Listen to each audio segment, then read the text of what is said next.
Met sy gitaar in die hand sit hy op die strand, hy sing sy liedjie vir die see.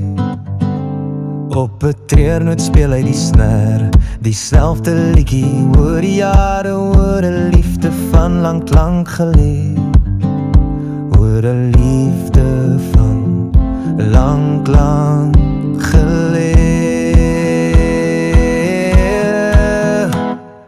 Casper de Weer, in Kleinmond afgetree, donkie jare terug uit die stadpad gegee.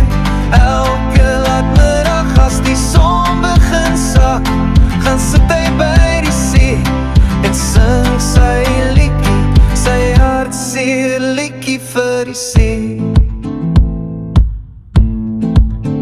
Sy was skugter, sy was skaam, Clara was haar naam en sy het gehou van rooibos tee. Sy was mooi met haar lang haar, soos goeie wyn met die jare. Sy was die vrou van Casper de Weer. Casper de Weer, in Kleinmond afgetree, donkie jare terug uit die stadpad gegee.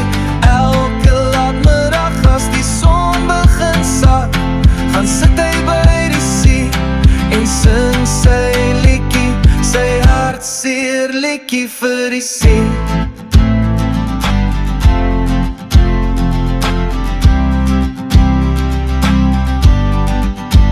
Soos die jare aangestap het, bly hy haar steeds onthou en sing sy liedjie langs die see.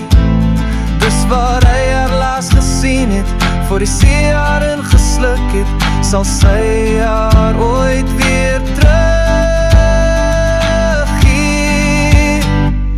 Casper de Weer, in Kleinmond afgetree, donkie jare terug uit die stadpad gegee. Casper de Weer, in Kleinmond afgetree, donkie jare terug uit die stadpad gegee. Elke laatmiddag as die son begin sak, gaan sit hy by die see en sing sy liedjie, sy hartseer liedjie vir die see.